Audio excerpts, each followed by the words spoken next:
మన కోసం మనం మారలేమా? ఎవరు ఎన్నిసార్లు చెప్పినా మనం వినమా? హైదరాబాద్ లో ట్రాఫిక్ రూల్స్ ను గాలి కొదిలేసి రైడర్లు దూసుకువెళ్తూ ఉన్నారు. కొన్ని చోట్ల రాంగ్ రూట్, మరి కొన్ని చోట్ల ట్రిపుల్ రైడింగ్, హెల్మెట్ లేకుండా వెళుతున్నారు ఎందరో. తోటి వారిని సైతం ప్రమాదంలోకి నెట్టేస్తూ ఉన్నారు. దీనిపై మరింత సమాచారం మా ప్రతినిధి సుప్రియ అందిస్తారు.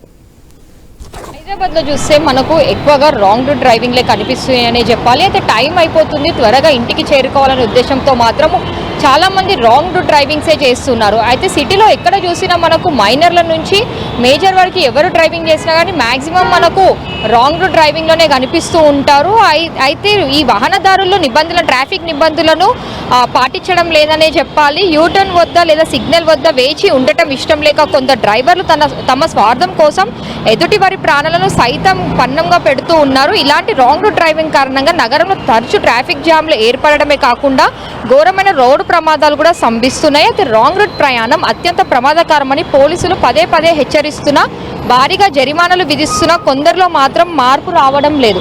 హైదరాబాద్ సిటీ పోలీస్ కమిషనర్ పరిధిలో రాంగ్ రూట్ డ్రైవింగ్ కారణంగా ప్రాణాలు కోల్పోయిన వారి సంఖ్య గణనీయంగా ఉంది. గతంలో రోడ్డు ప్రమాదాలను నివారించే ప్రయత్నంలో భాగంగా రాంగ్ రూట్ ప్రయాణంపై నిరంతర నిఘా ఉంచడానికి నగరంలోని ముఖ్యమైన కూడలిగా సీసీ కెమెరాలు ఏర్పాటు చేసినప్పటికీ కూడా ఇంకా దీన్ని మాత్రము అధికారులు అయితే దీన్ని అరికట్టడం లేకపోతున్నారనే చెప్పాలి. అయితే సైబరాబాద్ ట్రాఫిక్ పోలీసులు రాంగ్ రూట్ డ్రైవింగ్ పై కూడా కొన్ని రోజుల నుంచి చూస్తే అయితే దృష్టి మళ్లించారు. అయితే ఈ రాంగ్ రూట్ వెహికల్స్ వల్ల మాత్రము ఎన్నో ప్రమాదాలు గతం నుంచి కూడా జరుగుతూనే ఉన్నాయి. ఓవైపు బస్ స్టాప్లలో చూస్తే అయితే మనము రాంగ్ రూట్ వెహికల్స్ రావడం వల్ల మాత్రం బస్ స్టాప్లో బస్సుల కోసం నిల్చున్న వాళ్ళకి అవ్వచ్చు, లేదంటే అటువైపు నుంచి బస్సులు వస్తున్న సమయంలో మాత్రం ఈ రాంగ్ రూట్లు అయితే మనకు ప్రమాదకరంగానే కనిపిస్తూ ఉన్నాయి. ట్రాఫిక్ నిబంధనలు పాటించకుండా రాంగ్ రూట్ వెళ్లే వాహనాలు ఫోటోలు వీడియోలను పంపాలని కూడా వాట్సాప్ నెంబర్ని గతం నుంచి కూడా చూస్తే అయితే సైబరాబాద్ పోలీసులు అయితే దాన్ని కూడా అమలు చేశారు. అయినప్పటికీ కూడా ఇంకా దాన్ని మాత్రము ఎవరు పాటించడం లేదనే చెప్పాలి. అయితే హైదరాబాద్లో చూస్తే ముఖ్యంగా మనకు రాంగ్ రూట్లలో కూడా మనకు ఒక్కొక్క బండి పైన ముగ్గురు డ్రైవింగ్ చేసుకుంటూ కూడా కంటపడ్డ పరిస్థితులు కూడా మనకు కనిపిస్తున్నాయి. ఇక గత సంవత్సరము కమిషనరేట్ పరిధిలో చూసుకుంటే 7,16,266 కేసులు నమోదయ్యాయి.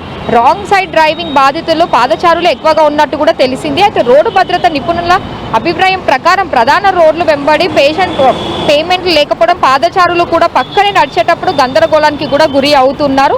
ఫుట్పాత్లు ఆక్రమణలకు గురి కావడంతో పాదచారులు రోడ్లపై నడవాల్సి వస్తుంది. అయితే రోడ్డుపై వెనుక నుండి వచ్చే వాహనాలనే కాకుండా రాంగ్ రూట్ వచ్చే వాహనాలతో ప్రమాదాలని ఎదుర్కోవాల్సిన వస్తుంది కూడా అన్నట్టు కూడా నిపుణులు పేర్కొంటున్నారు. అనేక సందర్భాల్లో తప్పుడు దిశలో వస్తున్న వాహనాలు ఢీకొని పాదచారులు గాయపడడం, మరణించడం వంటి సంఘటనలు జరుగుతూనే ఉన్నాయి.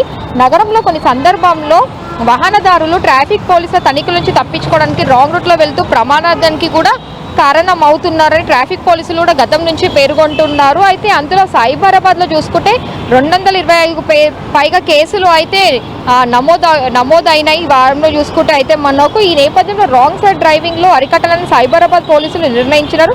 ఇప్పటి వరకు జరిగిన చాలా ప్రమాదాలతో సరైన మార్గంలో వాహనాలపై వెళ్ళడానికి తప్పుడు మార్గంలో డ్రైవింగ్ చేస్తున్న ఇతరుల కారణంగా మరణిస్తున్నారని చెప్పాలి. చాలా మంది గాయాల పాలు కూడా అవుతున్నారు. అయితే ఇలాంటి ప్రమాదాలు ఎక్కువగా జరుగుతున్న ప్రాంతాల్లో సైబరాబాద్లో మనకు ఎక్కువగా ఉన్నట్టు కూడా పోలీసులు గుర్తించారు. అయితే ట్రాఫిక్ పోలీసులు రాంగ్ రూట్లో వచ్చే వారిని అదుపులో తీసుకొని కౌన్సిల్ ఇవ్వడంతో పాటు వాళ్ళతో కేసులు నమోదు చేస్తున్నారు. అయితే గతం నుంచి ఇది ఉన్నప్పటికీ కూడా ఇంకా నగరంలో మాత్రం మనకి ఇలాంటిదే కనిపిస్తుందనే చెప్పాలి. అయితే ప్రధానమైన బస్ స్టాప్లలో చూస్తే అయితే మనము అమీర్పేట్, ఎస్ఆర్ నగర్, పంజాగుట్ట ఇలాంటి ప్రాంతాల్లో అయితే రాంగ్ డ్రైవింగ్లు మనకు ఎక్కువగా కనిపిస్తున్నాయి. అయితే బస్ స్టాప్ దగ్గర నిల్చోవాలంటేనే ప్రయాణికులు ఎంతో భయపడాల్సిన పరిస్థితి అయితే మనకు కనిపిస్తుంది.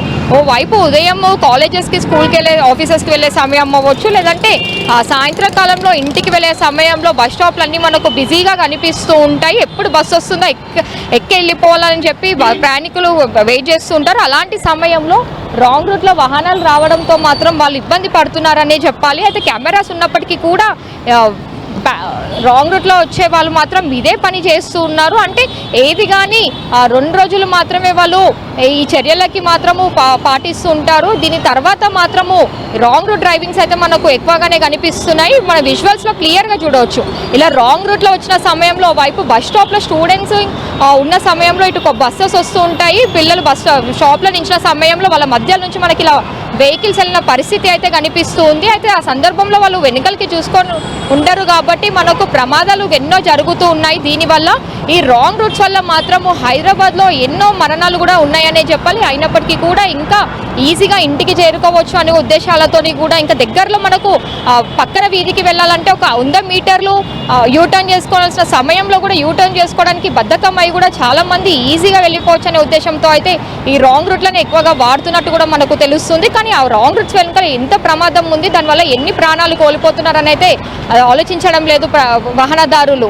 అయితే ఇప్పుడు మనము చూస్తే కూడా విజువల్స్లో మనకు ఒకటి కాదు ఎన్నో వాహనాలు రాంగ్ రూట్లో వస్తున్నట్టే మనకు కనిపిస్తున్నాయి. అయితే వీళ్ళు ఈజీగా వీళ్ళ మార్గంలో చూసుకుంటున్నారు కానీ అక్కడ ఉన్న వాళ్ళ ప్రాణాలకి వాళ్ళు అడ్డుగా వెళ్తున్నారు, వాళ్ళు ప్రాణాలు కోల్పోతున్నారని మాత్రం మనకు ఎవరుగా ఆలోచించడం లేదు. అటు నుంచి వాహనాలు రావడం, ఇటు నుంచి వాహనాలు వెళ్ళడము, మధ్యలో ఆర్టీసీ బస్సులు బస్ స్టాప్లలో, తర్వాత స్టూడెంట్స్ మనకు లేదంటే ఉద్యోగం నుంచి ఇంటికి వెళ్ళే వాళ్ళు చాలామంది మనకు ప్రయాణికులు బస్ స్టాప్లలో ఉంటుంటారు కాబట్టి ప్రమాదాలు ఎక్కువ కూడా జరుగుతున్నాయనే చెప్పాలి. అయితే పోలీసులు కూడా ఎన్ని నిబంధనలు పెట్టినా ఎన్ని చర్యలు తీసుకున్నప్పటికీ కూడా దీన్ని మాత్రం వాళ్ళు కూడా అరికట్టలేకపోతున్నారనే చెప్పాలి. అయితే ప్రతి సిగ్నల్ దగ్గర కూడా మనకు కెమెరాస్ ఉన్నప్పటికీ, ట్రాఫిక్ పోలీసులు ఉన్నప్పటికీ కూడా ఇదే పని చేస్తున్నారనే చెప్పాలి. అయితే ట్రాఫిక్ పోలీసులు ఉన్నప్పటికీ కూడా వాళ్ళు అవతల పక్కన మనకు చెక్కింగ్ చేస్తూ ఉంటే ఇటు సైడ్ నుంచి కూడా రాంగ్ రూట్ నుంచి వాళ్ళు పోలీసుల నుంచి తప్పించుకోవడానికి రాంగ్ రూట్స్ని కూడా ఎక్కువగా వాడుకునేది కూడా మనకు కనిపిస్తూ ఉంది. వీడియో జర్నలిస్ట్ నవీన్తో సుప్రియ, ఐ న్యూస్, హైదరాబాద్.